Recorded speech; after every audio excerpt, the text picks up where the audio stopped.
श्री कृष्ण कहते हैं, संसार में ऐसा कोई नहीं हुआ जो मनुष्य की आशाओं का पेट भर सके। पुरुष की आशा समुद्र के समान है, वह कभी भरती ही नहीं। चलिए अब कहानी शुरू करते हैं। व्यापारी अपना व्यापार करने के लिए एक शहर से दूसरे शहर में जाता है। बीच रास्ते में रेगिस्तान का कुछ इलाका आता है। वह व्यापारी एक नकारात्मक सोच वाला था। वह हर बार शिकायत ही करता रहता था कि मेरे पास ये नहीं है और मेरे पास वो नहीं है। एक दिन जब वो रेगिस्तान से गुजर रहा था, तभी उसकी पानी की बोतल खाली हो जाती है और उसे बहुत प्यास लगती है। गुस्से में बोलने लगा कि ये कितनी बकवास जगह है, ना तो यहाँ पर पेड़ पौधे हैं, ना ही यहाँ पे पानी मिलता है। अब आसमान की तरफ देखकर कहने लगा है, भगवान आपने एक कैसी जगह बनाई है। अगर मेरे पास पर्याप्त पानी और संसाधन होते तो मैं इस जगह को काफ़ी अच्छा बना देता और बहुत सारे पेड़ भी यहाँ पर लगा देता। वह व्यापारी ऊपर देखकर ये सब ऐसे बोल रहा था जैसे वो भगवान से जवाब की प्रतीक्षा कर रहा हो कि भगवान उसे कुछ कह दे।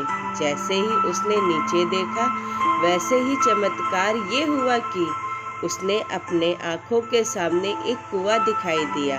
वो कुएं को देखकर बहुत ज़्यादा खुश हो जाता है।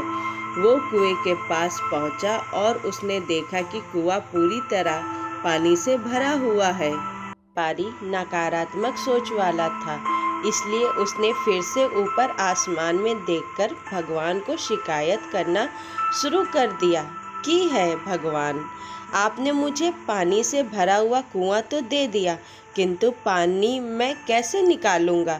जैसे ही उसने नीचे देखा, वैसे ही फिर से और उसे कुएं के पास रस्सी और बाल्टी दिखाई दी।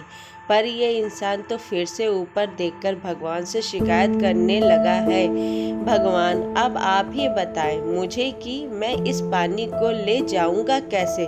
तभी उसे एहसास होता है उसके पीछे कोई खड़ा है। वो पीछे मुड़कर देखता है तो उसे एक ऊंट खड़ा हुआ दिखाई देता है। अब वो घबरा जाता और वो सोचने लगता है कि मैंने तो बातों बातों में भगवान से कह दिया, किंतु अब मुझे सच में यहाँ पर हरियाली भी करनी पड़ेगी और पेड़ भी लगाने पड़ेंगे।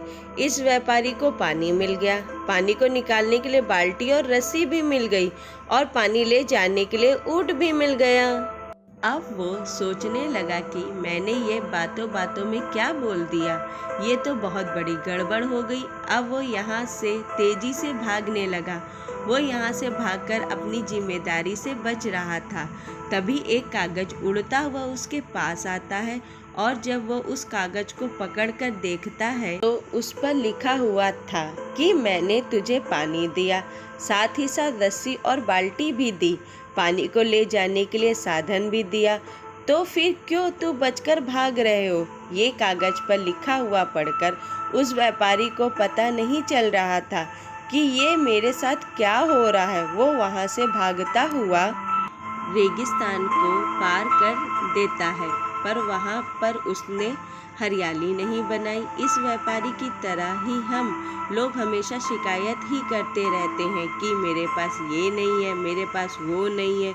जब हमें सब कुछ मिल जाता है तब भी हम कुछ नहीं करते हैं। जिसे सच में कुछ करना ही होता है वो शिकायत नहीं करते। हम अपनी असफलता का दोष दूसरे लोगों को देते हैं।